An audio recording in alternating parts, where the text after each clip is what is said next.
Great.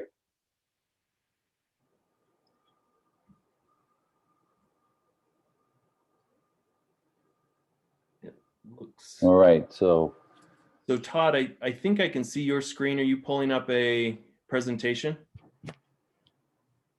Oh, you're on mute, Todd. Yep, sorry, go ahead, Peter. no, just going to say that you are on mute. Good to meet you. Just for those of you who haven't met me before, I am one of Taylor's co-founders. I guess I'm the only co-founder, right? Yeah.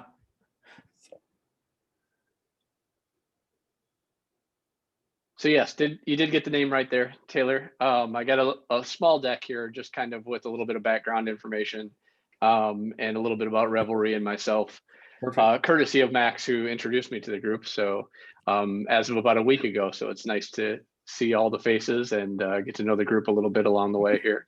Little background on me.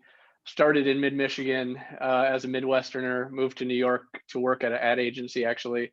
Worked at an ad agency for just over a year, which has scaled to about 50 or 60 people from the half a dozen or so when I started in upstate New York there.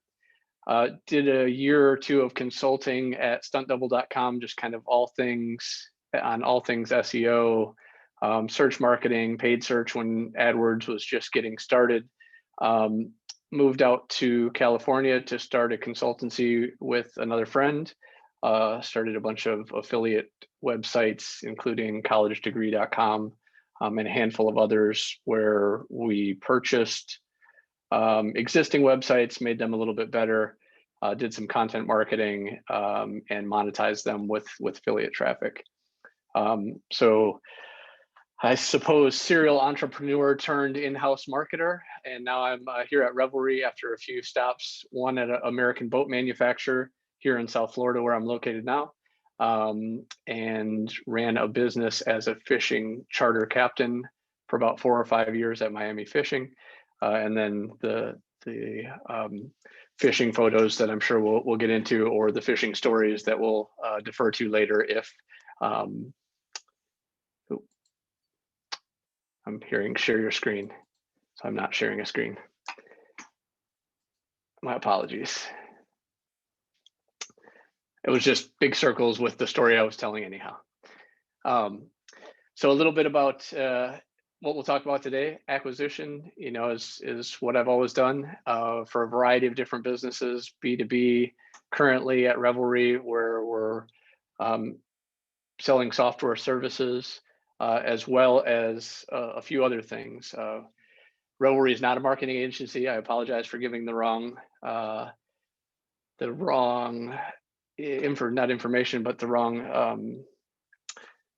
impression on that, Taylor, but definitely a development company that focuses or specializes in development services, along with a venture fund developed to scale and finance businesses, as well as a startup studio that kind of harbors and facilitates startup entrepreneurs. So I suppose I have a little bit of serial entrepreneur and that background, but currently doing in-house marketing for B2B. I joined Revelry mainly because of the leadership and great people like Max. I shopped around after leaving the boat manufacturer and looked for a new place and really loved the culture. Gerard's developed some amazing products and is a developer himself, and Thomas and he both worked at Zappos and had just a long line of serial entrepreneur ideas, not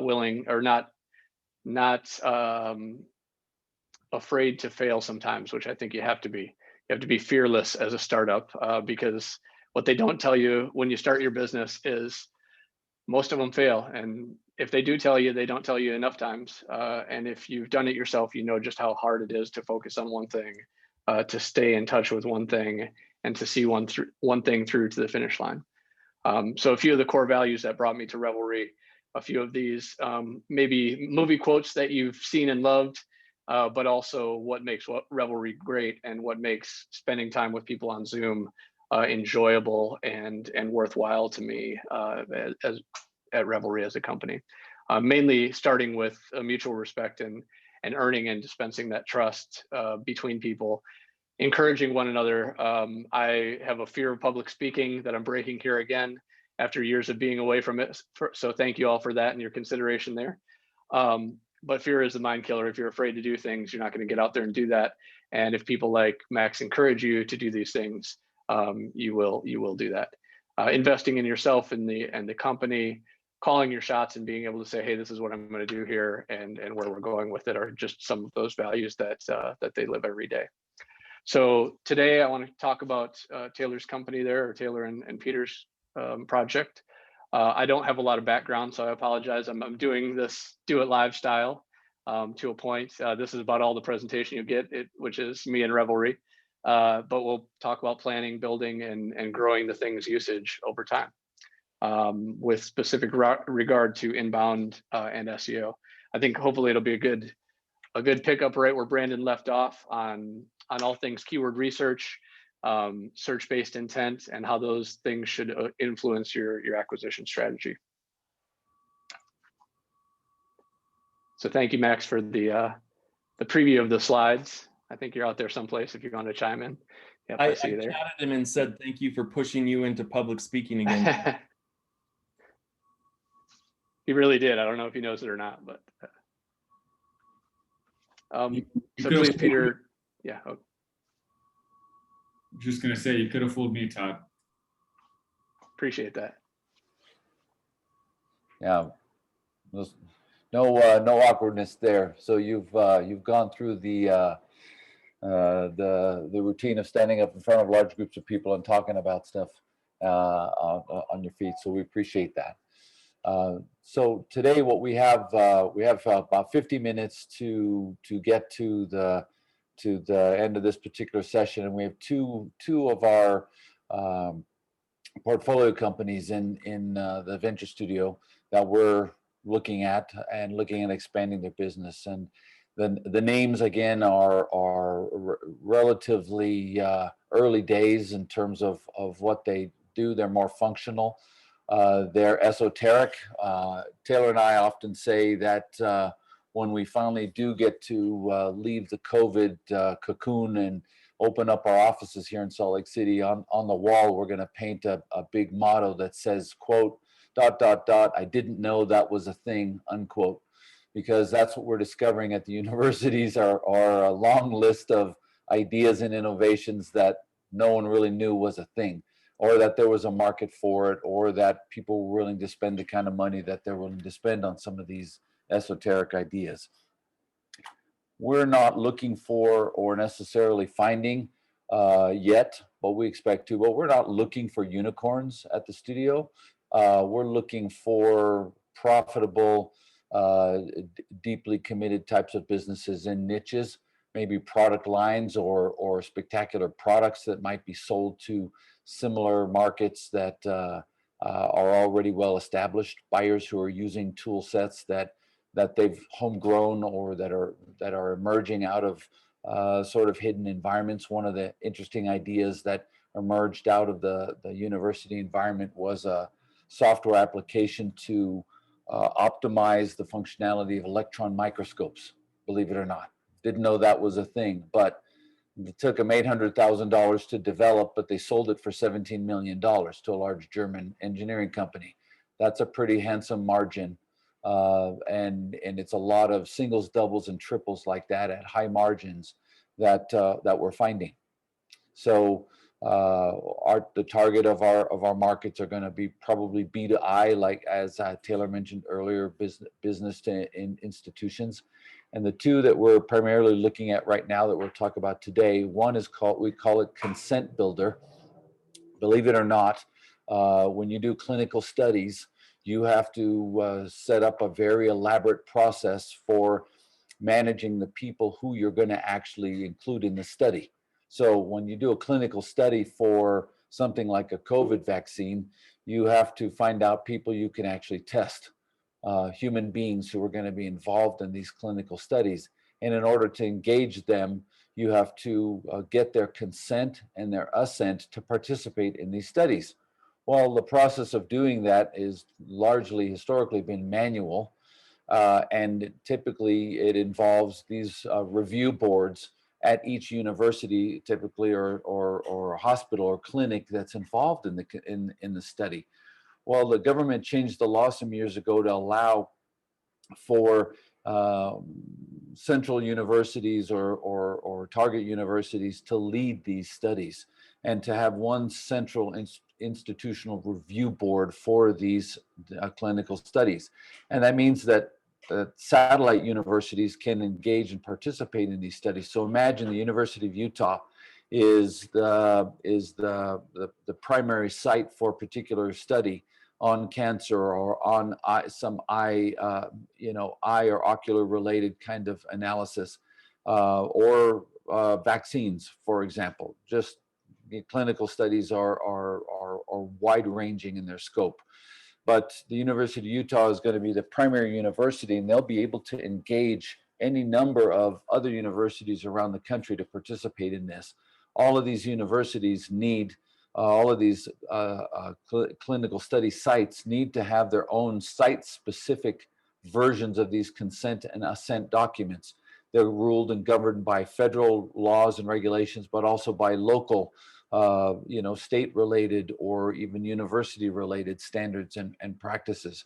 So it becomes a fairly complex document management, study management, facility management type of process. And the University of Utah has a group here that has developed an automation of this process. So that's what we call consent builder. You have to basically gather together consent documentation that's unique to the university, unique to the study, unique to the locale, and be able to manage it in an automated fashion. That's consent builder. The other tool that we're looking at is a faculty resource planner. So again, in the health related environment, another, we didn't know that was a thing was, and it's very interesting how both of these opportunities have absolutely tilted in our direction, given what has gone on with COVID and the medical system in the last year. This other faculty planner, we're just read in the paper 48 hours ago that the number of students and young people who want to get into the healthcare field as nurses and doctors is ballooning because of the impact that COVID has had. More people want to get into the field. They're not running away from the field. And what you have in nursing colleges and other similar types of enterprises is a very fixed process of coursework that they have to take. You know, when you take a typical degree, you have general ed classes that you have to take, and you have other classes that you have to take. But like in business or in business school, I'll speak about that, and some of the liberal arts, it's fairly flexible how you can actually take these classes and what order you have to take them. Yes, there are prerequisites, but you could push one out to the junior and senior year, or push one down to your freshman and sophomore kind of trajectory, but it's kind of flexible. In nursing school, it's not. It's very specific and very precise. You have to take class 1A before 1B, before 1C, before 1D. You have to take class 2A, 2B, 2C, 2D in that order. So it's very specific and very precise and prescribed from the beginning of the coursework to the end. So when a student enters the nursing college, we know exactly what he or she are going to be doing in the next 8 semesters or 4 semesters that they have to take these specific courses. So depending on how many students we have coming through the nursing college, we have a pretty prescribed layout of who's going to be taking what classes in the following years. And we need to be able to align that demand to the supply of the teachers or the professors who have hours available. Now, because of the nature of their business, those professors don't always have 4 or 8 or 16 or 24 hours available. So you could have 150 students coming through a particular cohort, but you could have anywhere from 60 to 80 professors who are giving those classes. And those classes have in-class and then a lab work kind of dimensions. And so the College of Nursing here at the University of Utah found it very difficult to align the demands of the students, the availability of the facilities, and the availability of the instructors, and then all the planning and coordination that has to go on with the department heads and the deans and so forth. So they have built a tool they call the Faculty Resource and Educational Database. But we need to come up with a better name for it. But it's a tool set that they use to manage that process of integrating professors with facilities, with coursework, and the students coming through the school. We imagine that this system could be used for many other types of educational endeavors that have a similar structured format.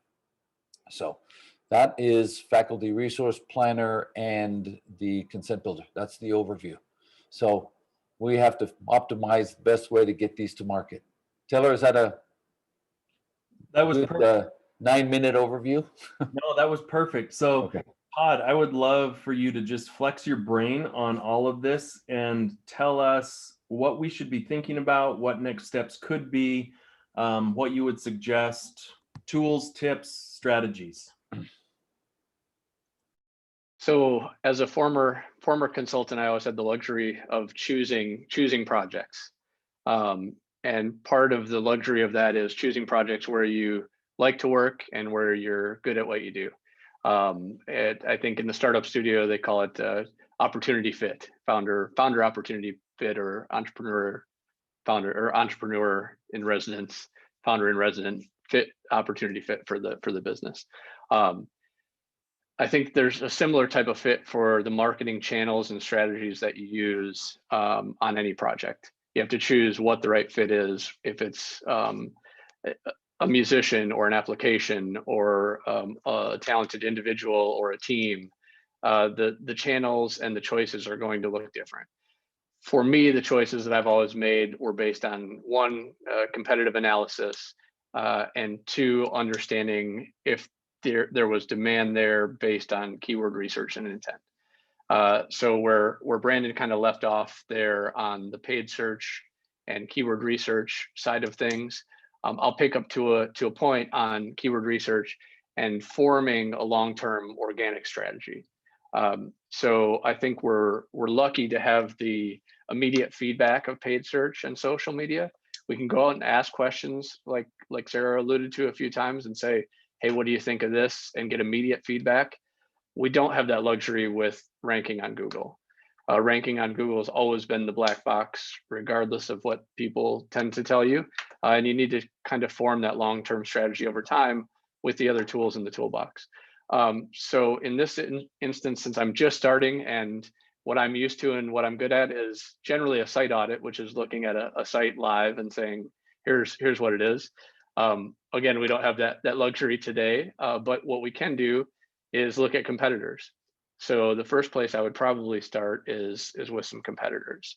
And I did get a chance to do a little bit of that last night after obligations and a little bit today.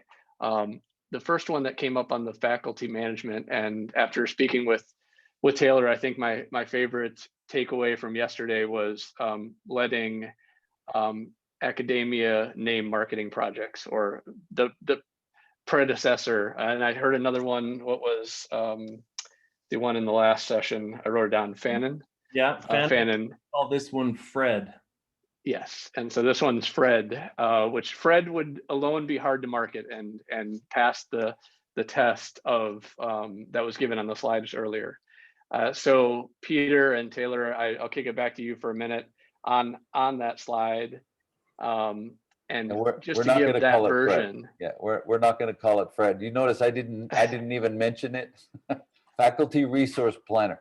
Yes. I'm sorry to bring it up if it's a. That's okay. It's I mean, it's. So what does Fred do? Why do people care? And what specific digital strategies? I guess I'll address that one for you. But but beyond, in just 30 seconds again, tell me what Fred is and why we should care.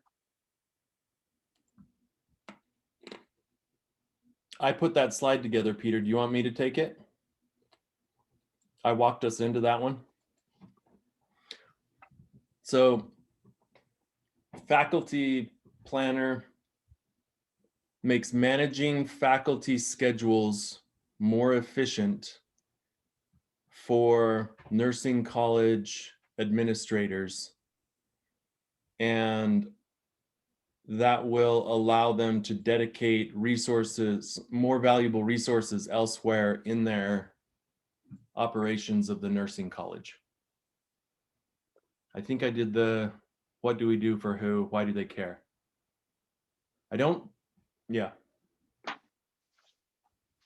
Yeah, and that's the takeaway, and I think it's still being determined at this point, right? It's still a resource and a technology that's surely academic, and there isn't really the monetization set to it just yet.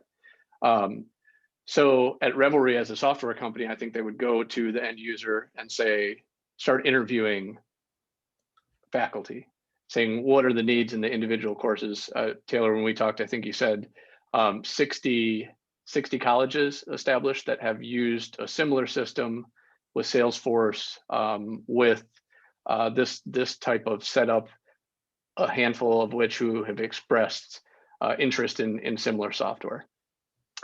That's a pretty limited audience. That's not the mass market, B2C that often you would associate with SEO or social or a lot of these channels. B2I is an interesting kind of case study because there is much more limited volume.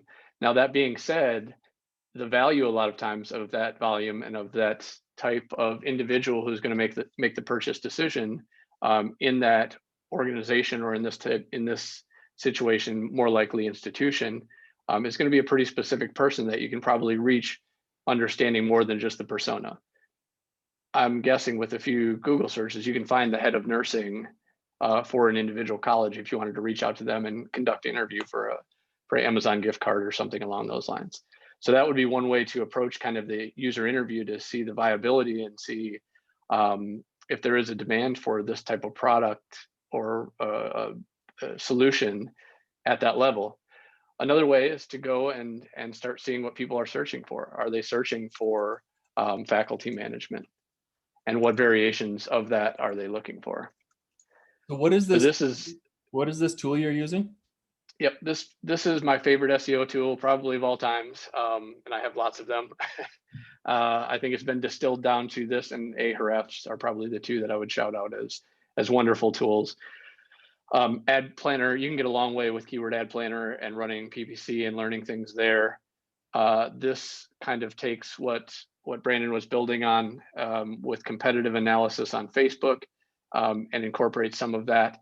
Two things I always look at are keyword difficulty. How difficult is it to rank for an individual phrase? Is it kind of in that short tail, chunky middle, or long tail of the phrase? And generally, the higher the volume, the higher the cost per click, the higher the likelihood that that's a very competitive phrase. So SEMrush gives you a few indicators of this as well.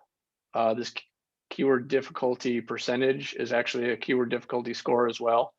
SEO Moz, or Moz.com, they are now, has similar type of metrics. A lot of SEO tools will have similar type of metrics.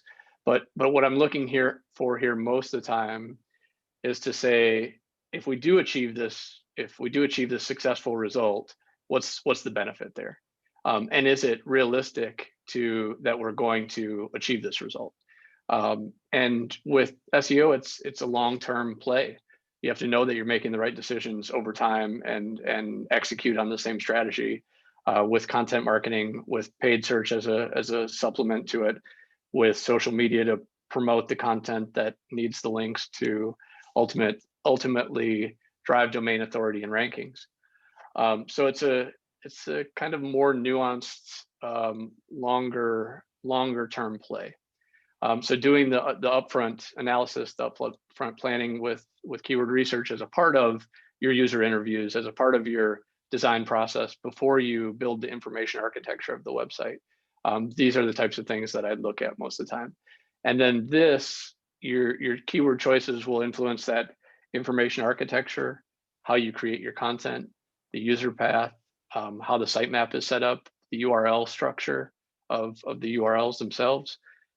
So there's kind of far-reaching effects that you can't go back and bake into the cake after the cake's baked, for lack of a better analogy. It's hard to put the sugar in after the cake is already risen, as it were. So not that I usually use cooking analogies, mostly it's fishing analogies, but we'll get to casting a wide net later. So this was the first competitor that kind of popped up yesterday. And a few ways, there are a few caveats on competitor. From a SEO perspective, there may be a competitor that got some funding that's out there, that exists, that doesn't have a product, that only has an app that I don't know about. But what I'm generally looking at is an existing competitor and what they're doing that we can do to play catch up to start with. We're behind out of the gate unless we're the first ones to market on a specific technology. This sounds like additional technology to existing technology. So what's out there that's close? So Taylor, how close is this to what you're doing? Just by looking at it, this is your first look at this. They're teaching, they're scheduling, they're evaluating faculty, I assume. This one's specific to nursing, but I think they do other use cases and other applications. Yeah, just looking through those, it looks like there is some overlap. Peter, what do you think? Sorry, yeah, I could definitely see on the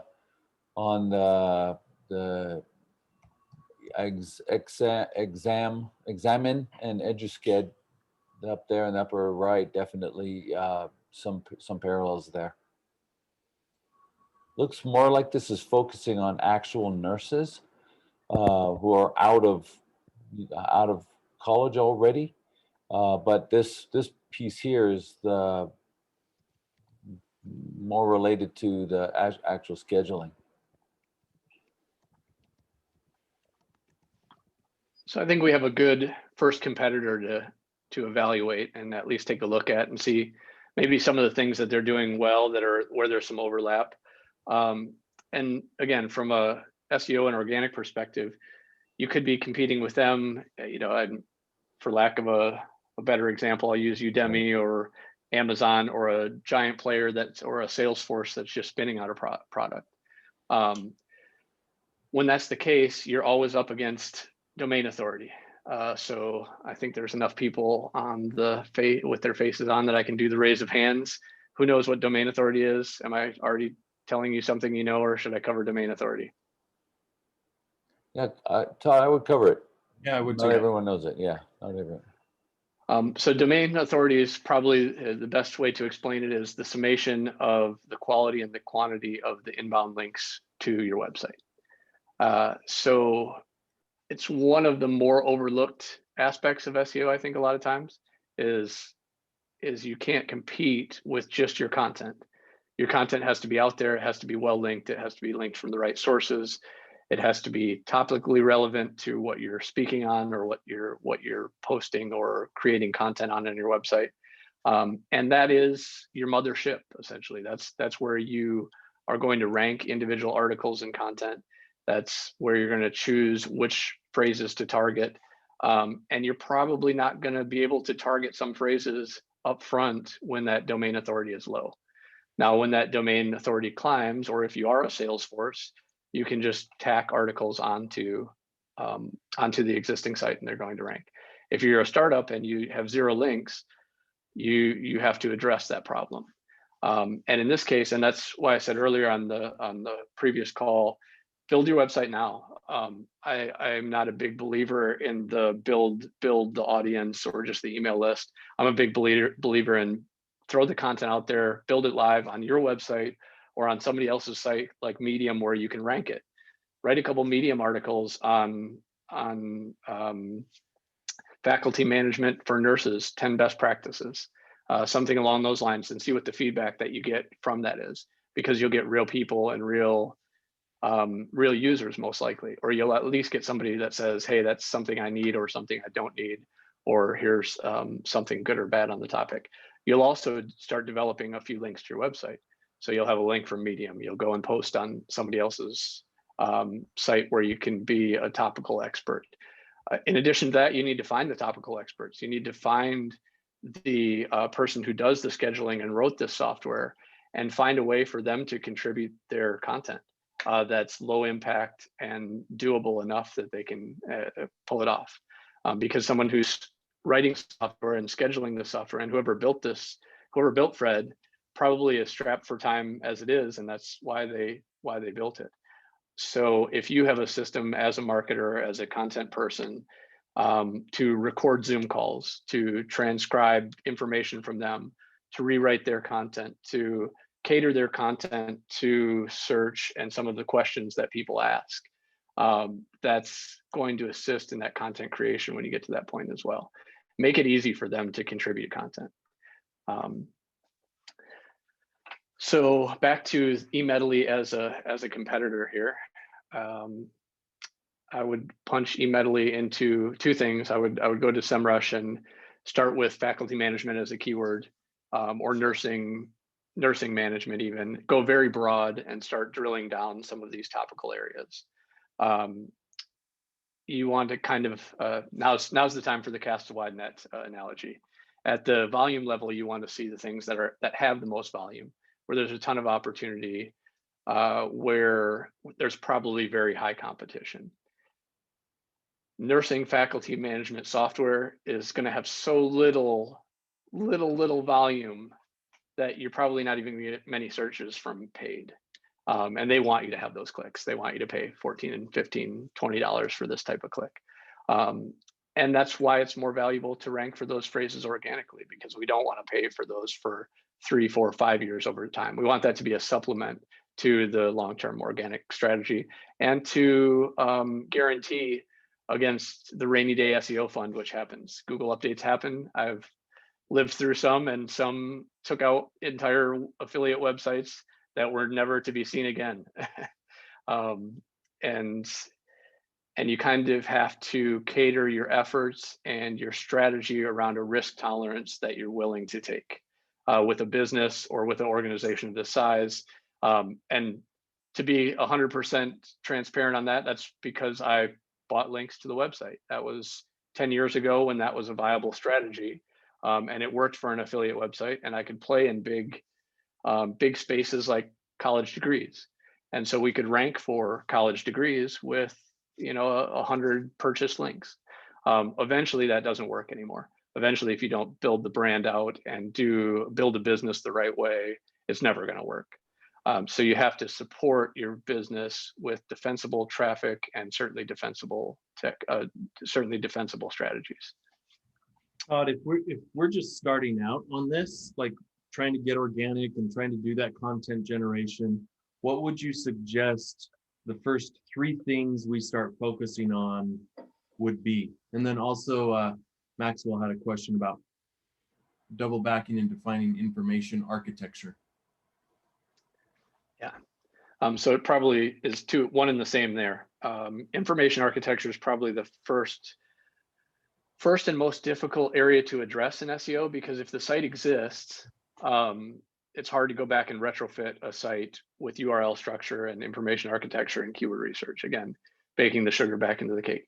As a startup, we can do this all ahead of time. We can choose what competition level we think is viable over what timeline, and start to set and manage some expectations based around that. So the first thing I would do is establish these competitors. Go find out who's doing it best. What type of content are they creating?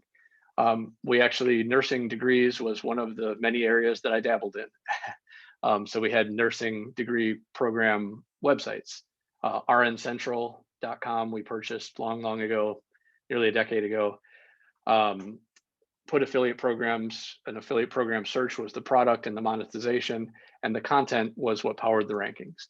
And again, if we would have chose one website over 10 or 50, it may still be a viable strategy. This one is no longer a viable strategy.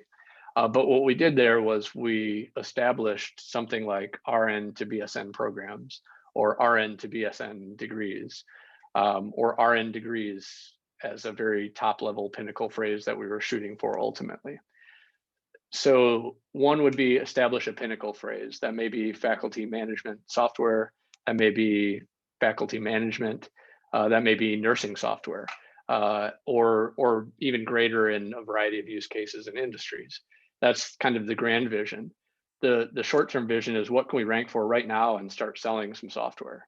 How can we, monetize this to keep this dream alive and keep fuel in the gas tank, and keep the motor running? Where I would start there is with the keyword strategy being a part of the information architecture. So choosing the pinnacle phrase that you ultimately want to rank for a year, 2 years, 3 years down the line, and then sub phrases from those terms that you can actually achieve in the shorter term. This does a few things. It gets buy-in for SEO, which is one of the more difficult things with search, in my experience, is when it is a long play, when you're looking at somebody else beating you consistently for quite a while. One, it feels really good to revel in the victory of achieving a ranking for anything. And two, when you see yourself climbing for those bigger terms, it kind of gives everybody a little bit more motivation behind the project, I think. So after the information architecture is created, that's where I would start doing some of the content research. Additionally, kind of down that list of keywords, you may have 3, 5, 10, depending on how long tail that strategy is. Using that keyword list to develop the content strategy. Good content's hard to make, and there's so much of it out there right now that you really have to be prepared to do. I hesitate always to use the term, but again, as a fishing person, I think it's appropriate. Link bait is different than just content for the sake of content. Instructional content serves the purpose of educating people. Link bait content serves the purpose of attracting links. So whether that link bait, and a better term is linkable assets. So something that you can use as an asset that you're always building links to. The connotation with link bait is negative, that you're baiting people into something. And I don't think that's necessarily the case. It's just an analogy that I prefer to use. But linkable assets is a nicer euphemism for saying, let's build something that people will actually link to that serves a need. So in the nursing space, that need may be a calculator for dosage is one thing I came across, or a curriculum planner for free as the buy-in to start the free trial on the software. Maybe there's a converter that's public. Again, using Moz as an example here, they did a great job of having some free resources that everyone used and linked to power the domain authority of their website, that then they were able to rank for those very pinnacle terms over time. And it also served as a way to capture the emails, to get people in the door using some of the other software, to go down the road of a trial for software as a service. So I'll stop for a minute. If any questions so far. You're blowing my mind here, Todd, in terms of just like everything that needs to be done. I'm trying to figure out like how to start taking bites of the elephant. I'm doing the same. GitHub, I guess, is you put everything down in GitHub in little tiny pieces, is what I've gathered from working at a development agency for a limited period of time. Which brings up a good point, which is, you have to break this down somehow and prioritize. You have to be able to choose which content's going to be effective. And again, know that you're going to fail sometimes. You have to put a bunch of it out there and really get the content engine going in order to fail 10 times before one works. And in order to do that, you have to have the process in the system to evaluate the language surrounding whatever industry it is, to evaluate the competitive landscape in a realistic fashion. That's not just, hey, we're gonna SEO it and here's the line item on the spreadsheet for marketing, because it's usually not nearly that simple. It is just kind of a longer term thing. that requires the buy-in of everybody involved. And we haven't even got to link building yet. Todd, you mentioned you use SEMrush, and what was the other one? Ahref or something like that, right? Refs, yeah. Yep. So these are the two that I'd probably come back to over and over and over. And it's because of that need to do keyword research, map it to an architecture, always kind of have that back of mind when you're doing the site creation. And then Ahrefs is really competitive research or link analysis, domain analysis. There's a ton of other tools in there, but I think they do link analysis very well. So you have the ability to set that more reasonable expectation based on the domain rank, or what used to be in Google PageRank way back when. They've consolidated that down to a metric that's not PageRank and is a little bit more useful. So Ahrefs is that tool here that we're looking at.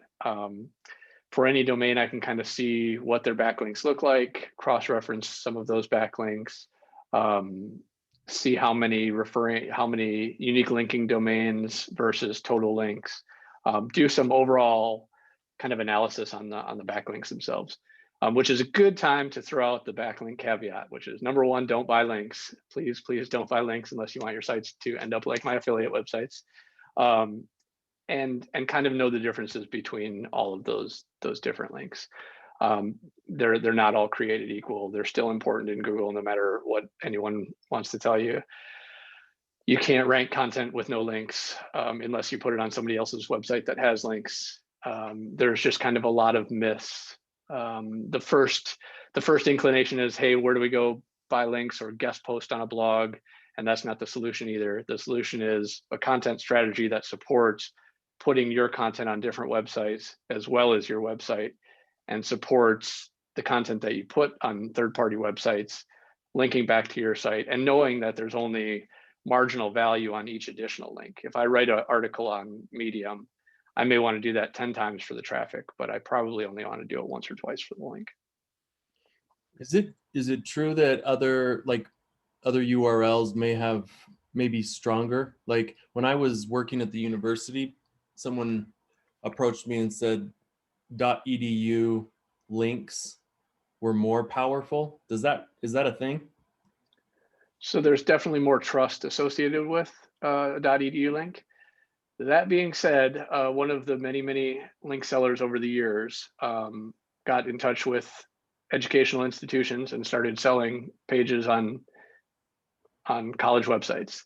Whether that was through students or through professors remains to be seen. And I think the pinnacle of the paid search debate, and when Matt Cutts from Google finally said enough is enough, there was paid links for a variety of very spammy terms on the Stanford website. And I think that's about the time they said, okay, this isn't going to fly. We got to do something about this. And to be fair, I think they created the incentive there to rank and to the links people will go. But then they've enforced it pretty well also, and said, you know what, this is not what we intended when we used links as a metric for relevance. And that's been almost 10 years now. So I think the way that they evaluate links is more sophisticated than I could ever pretend to comprehend. But there are types of links, and you can evaluate the trust level. And the way that you do that at this point in one little small litmus test is with something like Ahrefs or equivalent.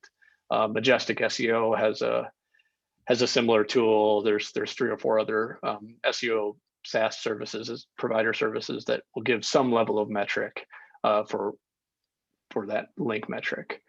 So yes, there is more value in it if you could get a link from a college homepage, absolutely. And when we did online education, that was a big part of the strategy, was to reach out to librarians on institutional sites. One piece of, I'll say it again, link bait, a linkable asset content that did exceedingly well, and this one probably was just link bait at the time, was 33 reasons why librarians are becoming obsolete. And that was the link baity title, but when you click through, it was actually an article on why librarians were still so important. And so there was a little bit of an ego hook there for the librarians to say, you know what, we really like this article because it tells my boss or my friends why we still need librarians and not just the internet. And so it was very well linked. They linked back to that article. We did a few variations of that. Eventually we interviewed some librarians, and this was all for a affiliate website, mind you. It wasn't the most credible website in the world. It was essentially a thin affiliate site with search, and there was nothing wrong with this model. It's just not something Google tends to love ranking in their search results for college education or online college or nursing degrees, et cetera. So now they place much more trust on an edu domain or other types of domains. The other caveat that I started earlier that is probably good to put in place now is toxic links. So what ultimately cost me my affiliate site was a mix of links that were deemed toxic by Google. So that could come from a bad neighborhood of linking blogs, that could have come from somebody who created a network of advertising sites and got labeled the bad neighborhood. And again, there's tools to kind of determine link toxicity. So SEMrush would tell you, hey, there's 50 bad links on the site. That's 10% of your link profile. You might want to consider moving those. So about the time that Google cracked down on paid linking, they decided to offer a disavow tool as well. So if you had done some pay, if you were that spammer who was on the Stanford website, you could say, my bad, I put my client on the Stanford website. And again, this was 10 years ago, and it's been a process since then. I'm fairly certain Google has identified most of the spammers and just have them blocked by IP in general. And among other solutions, I'm sure, but mostly they just knocked all of their sites and client sites out of the index and never let them back. Well, from what I know about Mission Impossible and becoming disavowed, that's really bad. I mean, Ethan Hunt, right? So they were just like, if I'm going out with my website and saying, okay, I want to partner with different groups. The idea then is that I want them linking back, and is it important where they link back to? Like do I want them linking back to the article or just my homepage? Yep.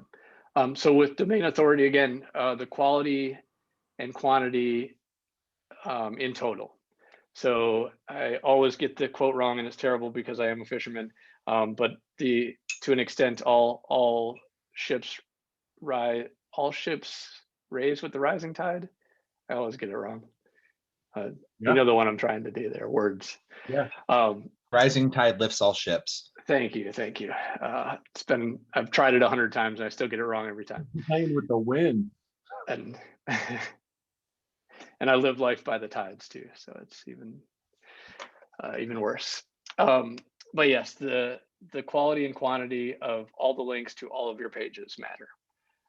So with an SEO strategy, generally you have a handful of pages that attract the links. With the example of the online education website, the librarians all linked to that one librarian page. That page had more links than our homepage by far, and that powered the domain authority of the website. So that article combined with 3 other articles, combined with a calculator for librarians to determine late book fees, for a terribly dated analogy, would be the linkable assets that create the domain authority for the ability to rank. So that ability to rank is determined by the sum total of your links. So it would matter, if you're trying to rank specific pages. Another nice tool in SEMrush here is you can look at a specific domain. So we can go through and see eMedley's nursing page here. I think it was just nursing. And we can look at the specific phrases that they're targeting for that specific page. We also know that they probably are either linking to it internally fairly heavily, or they have external links pointed to this page. What you're referring to is kind of a deep link. Deep links throughout the website absolutely helps. So if you're getting links from one article and you link to 3 of your most important pages on the website, that's going to be better than just linking to your homepage. So this is just an example of some of the things that they're ranking for. Nursing software is a $4 click, and the difficulty is the 65th percent or 64th percentile here. So maybe that's something that you can, they're in that top 10, top 12 spot. Another thing worth noting, generally, again, this is kind of speculation more than anything. You tend to see things climb up the rankings to the 20-30 range. And this is where monitoring this is really important, because you get almost an audition phase for a top 10 search result. And then in addition to creating the content and getting the links and getting the domain to rank and all these other hurdles that you have and obstacles that you have to jump, then when you get onto the first page, you have to maintain that ranking. And this is, again, where the affiliate sites failed, was they didn't keep people on the website. I had nothing to keep people there. Everything on that website was a search to another site, just that one piece of content, maybe a few pieces of content, but our time on site was always a minute, under a minute, compared to someone actually on a college institutional page is probably going to spend 3, 4, 5, 10 minutes reading about the curriculum, reading about the courseware, et cetera. So eventually we just couldn't compete from a user engagement perspective. And that user engagement is absolutely a part of the top 10 search results. So if you see yourself kind of floundering on page 2, page 3, you kind of got to figure out what can we do to keep people here a little bit more interested in this topic for a little bit longer. And that's probably a good place for another round of questions. Yeah, I think that's super valuable to I mean, we clearly need to do, from our perspective, both with the, Taylor with Consent Builder and with, we'll call it Fred today, need to dig in and really identify what the target market is going to see as relevant, elements. I know there will be a lot of content that both will create, because a lot has been created already, to validate the creation of these tools. But and there's definitely a very hyper interested target market. Not a big target market, but the ones that are it's very relevant. And I expect in both cases that it's going to be growing demand for these solutions, given what's going on in the healthcare field right now. So yeah, super valuable. Yeah, this is helpful. I appreciate it, Todd. Mike asked in the chat, which ways do you suggest working with agents for writing content like white papers and confession documents? I don't know what that is, but I would be interested, as you're talking about like generating content and what Peter said, like what would you suggest? Maybe we can use that as our last question and then wrap up, but would love to know what your thoughts are. The easy answer is go out to content marketplaces and go find people to write it. The difficulty with that is they're not generally topical experts. And the more specific the content becomes, the less likely you are to find people who want to do it for a reasonable rate. So there has to be some other incentive to some level, or you just have to pay someone to do it right, to make the content that needs to be created. It might not need to be an ongoing thing. It could be an ebook that gets written once and gets stripped over time. But I think you really have to go to the source of the expertise and make it easier for them to create the content. I think if you're trying to get the intern to write the content on very specific topics, that's going to be a lot more difficult to succeed. In order to do it effectively with expert level people, I think you really have to keep them to task on the topic. And it can sometimes be difficult for expert level people to talk about intro topics, when I taught SEO for a long time, and that was the most difficult thing for me to do, was step back and say, here's all the intro topics, just because it felt so basic that I didn't feel it was worthwhile sometimes. So when experts are talking to other experts at that level, they want to go a little bit too high on the knowledge spectrum. I think the curse of knowledge is where that what applies there. So I think you still have to go to the sources, the creator of this software, the people that need to use that software, and it gives you an opportunity to interview them and to find their needs and to kind of to help them solve some of their needs on their site that you can do without cost to them or with cost to you over time. Again, with the linkable asset, that makes their life easier, that keeps them coming back in order in order to create that that keeps them coming back to solve that same problem, and is of benefit to them. So yes, I kind of lost train of thought a little bit there, but for the most part, content experts is going to be better than content marketplaces, I think is the short answer to that. That's helpful. Cool. Todd, this is awesome. Really appreciate you sharing all these tools with us and next steps and kind of what you would suggest in terms of SEO and how to do this. Like, it's daunting for me now because I'm just thinking about how much content we need to create. So I appreciate you giving us homework. That's awesome. Thank you. If people want to reach out to you with questions, what's the best way? Can you throw your contact in the chat? Yep. Todd.Malicoat at Revelry. Easy to find. Say that one more time. Todd.Malicoat at Revelry. Okay. Perfect.